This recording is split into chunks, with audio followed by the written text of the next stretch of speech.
प्रगति राम्रो भइरहेको छ।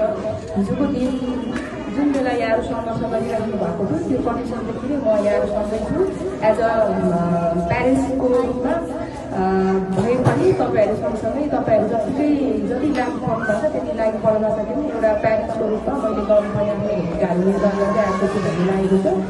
र तपाईँहरूमा भएको परिवर्तन हिजो आज र भोलि हुँदै गएको छ। यसरी नै प्रगति गर्दै जानु होला। यहाँलाई अझै धेरै शुभकामना दिन चाहन्छु यो स्कुल विद्यार्थीहरूलाई। र म आज जिसाङको जिसाङ चाहिँ स्टुडेन्ट अफ द मन्थ भएर चाहिँ आज हजुरहरूको अगाडि स्पेसली चाहिँ म स्टुडेन्ट भाइ बहिनीहरूलाई चाहिँ भन्न चाहन्छु जिसाङले प्राइज पाइरहँदाखेरि यहाँहरूले पनि पाउनुपर्छ त्यो प्राइज है। त्यो प्राइज चाहिँ तपाईँहरूलाई पनि पोसिबल छ है। जिसाङले पायो अब मैले पाउँदिनँ भन्ने होइन, हजुरहरूले पनि मेहनत गर्नु होला।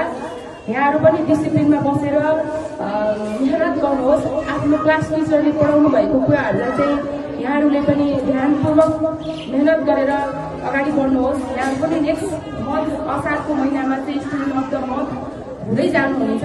लगायत हामीसँग चाहिँ 9वटा 10वटा मन्थहरू छ। त्यो मन्थहरूमा यहाँहरू नै पढ्न सक्नुहुनेछ है। आज जिसाङ भयो, हजुरहरू आज भोलिको दिनमा मैले हजुरहरूलाई देख्न पाऊँ यो ठाउँमा। र म हजुरहरूलाई एउटा सानो उदाहरण दिन चाहन्छु प्यारा विद्यार्थी भाइ बहिनीहरूलाई। हजुरहरू भनेको चाहिँ तपाईँहरू जस्तै जिन्दगी हामीले पनि जिएर आएको हो। आज हामी यो ठाउँमा छौँ है। हजुरहरू भनेको चाहिँ एउटा तपाईँहरू चाहिँ एउटा के हो भन्नुहुन्छ भने भविष्यको चाहिँ एउटा चाहिँ तपाईँहरू चाहिँ एउटा कर्णधार होइन। देश विकासमा तपाईँहरूको चाहिँ महत्त्वपूर्ण भूमिका हुन्छ। तपाईँहरूले आजकै दिनमा र सङ्घर्ष गरेर अगाडि बढ्नुपर्ने हुन्छ।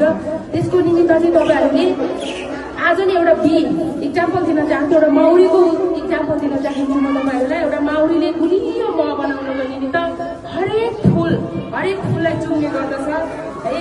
हरेक फुलमा गएर उसले रस कलेक्सन गर्ने काम गर्दछ। अनि उसले आफ्टर मन्थ उसले के निर्माण गर्छ भन्नुहुन्छ भने एउटा मिठो मह हनी निर्माण गर्दछ।